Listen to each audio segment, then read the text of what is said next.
আসসালামু আলাইকুম প্রিয় দর্শক, আমি সাদ্দাম হোসেন আপনাদের সামনে একটা ভিডিও নিয়ে হাজির হইতে আছি। আসলে আগে একটা ভিডিও দিয়েছিলাম দেশে খাজুর কীভাবে গাছে ধরতেছে ওই সময়, আর এখন দেখেন খাজুর কীভাবে গাছের মধ্যে খাজুরগুলো ফাঁক দিয়েছে। এই দেশে আসলে এই দেখেন আমাদের দেশে যে খাজুরগুলো আমরা খাই, এই দেশে খাজুরগুলো কীভাবে বাগানের মধ্যে গাছের মধ্যে ফাঁক ধরে এলাইছে। এই যে ফাঁকটা আছে এখন আস্তে আস্তে ফাঁক ধরে গেছে। দেখেন এই বাগানের ভিতরে প্রায় 200-300 খাজুর গাছ আছে, দেখছেন নি পুরোটা বাগান। এই সম্পূর্ণ খাজুর কীভাবে খাজুরগুলো ফাঁকতে আসছে আপনাদেরকে একটু দেখাই। এই দেশে খাজুরগুলো গাছের মধ্যে, আসলে আমাদের দেশে যে খাজুরগুলো আমরা খাই আসলে খাজুরগুলো ফাঁক না যায়, তবে খাজুরগুলো কীভাবে ফাঁকে কীভাবে আমাদের দেশ পর্যন্ত পৌঁছে এগুলো কিন্তু আমাদের দেশের মানুষ জানে না।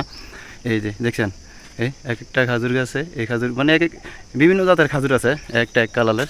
এই খাজুরগুলো ফাঁকলে হয় লাল, এগুলো হয় সামনে যায় জায়গায়। এই খাজুরগুলো কেমন, এগুলো ফাঁকলে হয় হলুদ, দেখছেন।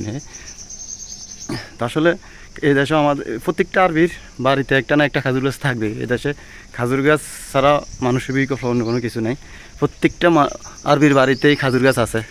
এরা খাজুর এদের এই যে ঐতিহ্য, এরা বিক্রির জন্য না হলেও খাওয়ার জন্য হলেও একটা করেও খাজুর গাছ লাগাতে নেই। আপনাদেরকে একটু দিয়ে ভালো করি, এইগুলো একটা ফুড়ে ফাঁকি গেছে। এটা সেগুলোর রতব কয়। এই চান গাছের তলে পড়া শুরু হয়ে গেছে, ফাঁকি ফাঁকি দেখে নিয়ে এই খাজুর ফাঁকে ফাঁকে, এই খাজুরটা ফাঁক না ফাঁকা মানে এখন গাছেরতে পড়তে আছে ফাঁকিয়ে খাইয়ে। আসলে ভিডিওটা করার মূল উদ্দেশ্য হইল দেশে তো খাজুর মানুষে খায়, কিন্তু খাজুরগুলা কীভাবে আসে কীভাবে যায় কেউ কিন্তু দেখে না। এই দেশে খাজুরগুলা গাছে কীভাবে ফাঁকে, এই ভিডিওটা করার মূল উদ্দেশ্য আসলে এই কারণেই আপনাদেরকে দেখাই। আর অনেকগুলো খাজুর গাছ আছে দেখেন, প্রত্যেকটা খাজুরে একই অবস্থা। এটা একটা আমরা বাসা এই মাজরার মালিকের বাউন্ডারিতে বাসা ভাড়া থাকি।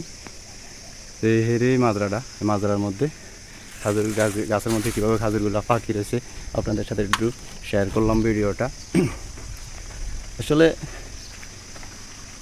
খাজুর গাছ ফাঁক না অনেক স্বাদ। আমাদের দেশে যে খাজুরগুলো যায় এগুলার অনেক সিস্টেম করা লাগে গাছের তে ফাইরা।